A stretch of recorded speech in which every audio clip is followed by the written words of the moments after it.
વિદ્યાર્થી મિત્રો, આજે આપણે લેખન વિભાગમાં સંક્ષેપીકરણ પૂછાય છે તો સંક્ષેપીકરણ કેવી રીતે લખવું એનો આપણે અભ્યાસ કરીશું. કઈ કઈ બાબતો ધ્યાનમાં રાખવાની છે એ જોઈશું આપણે.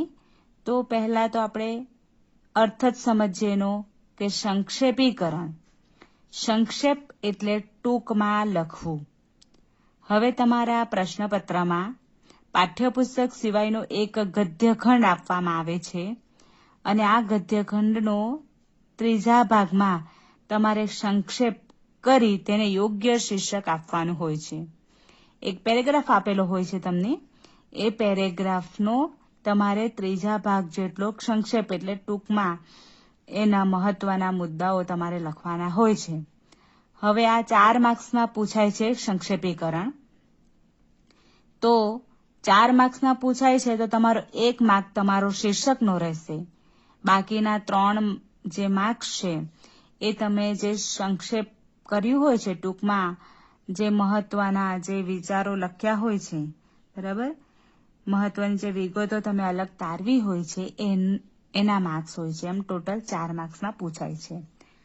તો પહેલા તો આપણે જોઈ લઈએ કે સંક્ષેપીકરણ માટે ધ્યાનમાં રાખવાના કેટલાક મુદ્દાઓ છે, કેટલીક બાબતો છે એ જોઈશું. તો સૌ પ્રથમ તમારે શું કરવાનું કે સંક્ષેપીકરણનો પેરેગ્રાફ ધ્યાનથી વાંચી જવો. એકવાર અર્થ ન સમજાય તો 2-3 વાર શાંતિથી વાંચી જવો. તમને જે પેરેગ્રાફ આપવામાં આવ્યો હોય છે આ પેરેગ્રાફ તમારે ધ્યાનથી વાંચવાનું. એકવાર વાંચવાથી જો ન સમજ પડે તો એને તમારે ફરીથી વાંચવાનું અને શું કહેવામાં આવ્યું છે આ પેરેગ્રાફમાં તે તમારે સમજવાનું. બરાબર. સંક્ષેપીકરણમાં જરૂરી મહત્વની વિગતો અલગ તારવવી. તમે હવે જે પેરેગ્રાફ વાંચ્યો છે એ પેરેગ્રાફમાં તમને જે મહત્વના વિચારો લાગે, જે મહત્વની બાબતો લાગે, મહત્વના જે મુદ્દાઓ છે એ તમારે અલગ તારવવાના. જે તમે સંક્ષેપીકરણ જે ટૂંકમાં રજૂઆત કરવાના છે ને એમાં તમે લખી શકો એમ. સંક્ષેપીકરણના પેરેગ્રાફમાં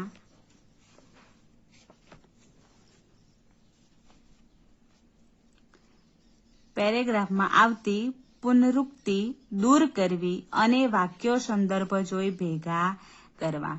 તમને જે પેરેગ્રાફ આપવામાં આવ્યો છે એ પેરેગ્રાફમાંથી તમે જે મહત્વની જે વિગતો છે એ અલગ તારવી લીધી અને તમે જ્યારે સંક્ષેપીકરણ કરશો ત્યારે એમાં કોઈ વાક્યનું પુનરાવર્તન થવું ન જોઈએ અને મહત્વના જે વાક્યો છે એ તમારે એ સંક્ષેપીકરણમાં તમારે ભેગા કરવા. એમ ટૂંકમાં રજૂઆત કરવાના છે, એમાં મહત્વના મુદ્દાઓ તમે રજૂ કરી શકો એમ. પેરેગ્રાફમાં આવતા દ્રષ્ટાંતો, ઘરગથ્થુ ભાષા પ્રયોગો કે સ્થાનિક બોલીને દૂર કરવી.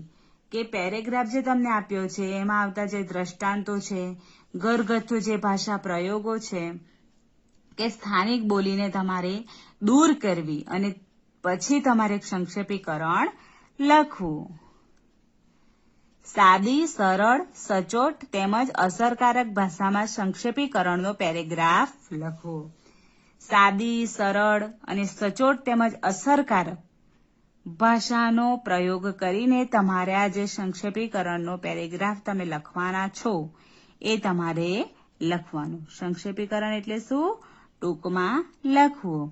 અને આ જે પેરેગ્રાફ પૂછાય છે ગદ્યખંડ એ તમારો પાઠ્યપુસ્તક સિવાયનો હોય છે. એ પેરેગ્રાફ લાંબો હોય એ પેરેગ્રાફમાંથી તમારે મહત્વની વિગતો તારવવાની અને એ વિગતોનું તમારે સંક્ષેપમાં લેખન કરવાનું. બરાબર, એને કહેવાય સંક્ષેપીકરણ. પેરેગ્રાફને યોગ્ય અર્થલક્ષી શીર્ષક આપવું. હવે પેરેગ્રાફ જે વિષય ઉપર છે, કોઈ શબ્દનો વારંવાર ઉપયોગ થયો હોય, તમને વાંચતાની સાથે ખ્યાલ આવી જાય, બરાબર, અને તમને એવું લાગે કે આનું શીર્ષક આપવા જેવું શું છે, તો તમારે એ વિચાર કરીને યોગ્ય અર્થલક્ષી શીર્ષક આપવા. શીર્ષક આપવાનું તમારે ભૂલવાનું નહીં, કારણ કે શીર્ષકનો 1 માર્ક્સ મળે છે. જો તમે શીર્ષક નહીં આપો અને ડાયરેક્ટ તમે સંક્ષેપીકરણ જ કરશો તો 3 માંથી જ તમને માર્ક્સ મળશે. બરાબર. એટલે જો તમે શીર્ષક અર્થલક્ષી આપ્યું હશે તો તમને 1 માર્ક્સ શીર્ષકનો મળી જશે અને બાકીના 3 માર્ક છે તમે સંક્ષેપીકરણ કર્યું હશે એના તમને મળશે. બરાબર. એટલે વ્યવસ્થિત હશે તો તમને 4 માંથી 4 માર્ક્સ પણ મળી જાય છે. બરાબર. અક્ષરો થોડી ભૂલ કરી હોય તો તમારા માર્ક્સ કપાશે. પરંતુ આ રીતે સંક્ષેપીકરણ તમારે કરવાનું. ધ્યાનમાં રહ્યું? પેરેગ્રાફ આપેલો હોય એને ધ્યાનથી વાંચી જવો. એકવાર ન સમજાય તો ફરીથી વાંચવો અને તેનું તમારે અર્થલક્ષી શીર્ષક આપવાનું. ત્યાર પછી તમે સંક્ષેપીકરણ ટૂંકમાં તમે એ પેરેગ્રાફનું લખી શકો. બરાબર. શીર્ષક તમે અંતે પણ લખો અથવા તો શરૂઆતમાં પણ તમે લખી શકો. પરંતુ આપણે એવી ટેવ પાડવાની કે સૌપ્રથમ આપણે વાંચીને શીર્ષક આપી દેવાનું અને પછી એનું સંક્ષેપીકરણ લખવાનું. બરાબર. તો આપણે આવો સંક્ષેપીકરણનો એક ગદ્યખંડ જોઈશું અને કેવી રીતે લખાય છે એ સમજીશું. અહીં આપણે એક પેરેગ્રાફ જોઈએ. પહેલા એને આપણે શાંત ચિત્તે ધ્યાનથી વાંચી લઈએ. સમયની મૂડી તો દરેક પાસે સરખી જ હોય છે, પણ તેને ખર્ચવામાં તફાવત હોય છે. એક વ્યક્તિ તેને કરકસરથી યોજનાપૂર્વક વ્યવસ્થિત રીતે ખર્ચે છે, જ્યારે બીજી વ્યક્તિ તેને આડેધડ અને અવિચારીપણે વેડફી નાખે છે. પરિણામે એકને સંતોષ અને સફળતા મળે છે, બીજાને થાક અને નિષ્ફળતા. જે વ્યક્તિને પોતાનો સમય વાપરતા આવડતું નથી તેને કશું જ વાપરતા આવડતું નથી. જો તમારી પાસે મર્યાદિત પ્રમાણમાં મૂડી હોય તો તેમાં થતી બચત એ જ કમાણી છે. નવો સમય કોઈને મળી શકતો નથી, એટલે જે માનવ પોતાના સમયની વધુમાં વધુ બચત કરી શકે તેની પાસે વધુ સમય જમા થઈ શકે અને જેની પાસે સમય જમા થાય તેની પાસે શક્તિ પણ જમા થાય. સમય અને શક્તિ ભેગા થાય એ પછી શું ન કરી શકે એ ધારે તે કરી શકે. અને આ જે પેરેગ્રાફ છે એ ના લેખક કોણ છે? મોહમ્મદ માંકડ. એમનો આ વિચાર અહીં રજૂ થયો છે.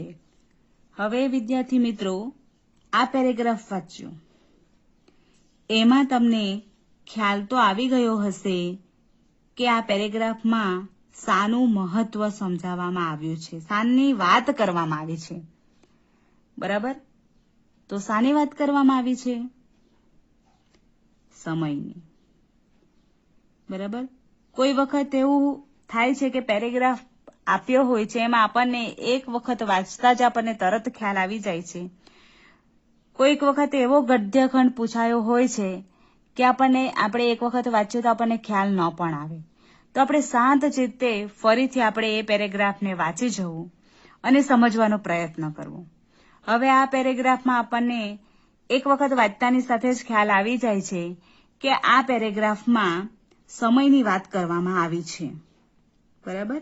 કે સમય એ ખૂબ કિંમતી છે, એનું મહત્વ શું છે, એને કેવી રીતે વાપરવો જોઈએ. બરાબર. એટલે સમય એટલું તો તમને ખ્યાલ આવી જાય કે સમયની અહીં વાત કરવામાં આવી છે. બરાબર. એટલે આપણે છે તો સૌ પ્રથમ એનું આપણે શીર્ષક આપી દઈશું. આ શીર્ષક તમે સંક્ષેપીકરણ કરી દો પછી લખો તો પણ ચાલે. બરાબર. અને પહેલા લખે તો પણ ચાલે, પણ આપણે એવી ટેવ પાડીશું કે શીર્ષક આપવાનું ભૂલીશું નહીં. બરાબર. એટલે સૌ પ્રથમ આપણે શું કરીશું? શીર્ષક આપી દઈશું. શીર્ષક આપણે આપી દઈએ તો આપણને એનું સંક્ષેપીકરણ નીચે સારી રીતે આપણે લખી શકીએ ને શીર્ષક આપવાનું આપણે ભૂલી પણ ન શકીએ. જો પહેલા આપણે સંક્ષેપીકરણ કરી નાખીએ તો ઘણા છે તો શીર્ષક આપવાનું ભૂલી જાય. બરાબર.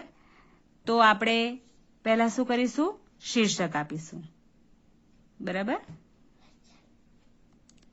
તો તો આપણે એનું શીર્ષક આપીશું સમયની મૂડી. તમે શીર્ષક આપો છો એમાં સમય શબ્દ તમારો આવવો જોઈએ, સમયનું મહત્વ. બરાબર? તો આ રીતે તમારે શીર્ષક આપવાનું છે. એટલે આપણે પહેલા શીર્ષક આપી દઈશું. બરાબર? એ સંક્ષેપીકરણ કરી દીધા પછી આપણે શીર્ષક આપીએ તો પણ ચાલે, પરંતુ ઘણા ભૂલી જાય. એટલે આપણે પહેલા શું કરીશું? શીર્ષક આપી દેવાનું. અને ત્યાર પછી આપણે એ જે પેરેગ્રાફ છે, ગદ્યખંડ આપણે વાંચ્યો, એમાંથી આપણે શું સમજ્યા, મહત્વના મુદ્દા કયા છે, એ આપણે અલગ તારવીને આપણે આ રીતે ટૂંકમાં એ પેરેગ્રાફનું સંક્ષેપીકરણ કરીશું. આપણે જોઈશું કે જે માણસ સમયને યોજનાપૂર્વક અને કરકસરપૂર્વક ખર્ચે છે તે જ વ્યક્તિ જીવનમાં સફળતા અને સંતોષ પ્રાપ્ત કરી શકે છે. આપણે જોયું કે જે વ્યક્તિ સમયનો યોજનાપૂર્વક કરકસરપૂર્વક ઉપયોગ કરે, ખર્ચે, તો તે વ્યક્તિને જીવનમાં સફળતા અને સંતોષ પ્રાપ્ત થાય છે. અને જે વ્યક્તિ સમયને આડેધડ અને અવિચારીપણે વેડફી નાખે છે તેને થાક અને નિષ્ફળતા પ્રાપ્ત થાય છે. કે જે સમયનું મહત્વ સમજતા નથી, ગમે એમ આડેધડ સમયને વેડફી નાખે તો એને અંતે શું મળે? થાક અને નિષ્ફળતા મળે છે. જીવનમાં સમયનું માપ મર્યાદિત છે. સમયની બચત એ જીવનની કે શક્તિની બચત છે. જેની પાસે સમય અને શક્તિ ભેગા થાય એ પછી માણસ ધારે એ કરી શકે છે. એટલે આપણે આ જે પેરેગ્રાફ છે એનું આપણે આ સંક્ષેપીકરણ લખીએ. ખ્યાલ આવી ગયો? સૌપ્રથમ શું કરવાનું? શીર્ષક આપવાનું ને ત્યાર પછીનું ટૂંકમાં સંક્ષેપીકરણ કરવાનું. બરાબર? અને આ સંક્ષેપીકરણ તમારે નિબંધની નોટમાં નંબર 1 આપીને લખી દેવાનું. PDF તમને મોકલવામાં આવશે. બરાબર? અને બાકીના પેરેગ્રાફ પણ તમને મોકલવામાં આવશે. એ તમારે લખી લેવા. બરાબર? એટલે PDF તમારે લખવી. Thank you.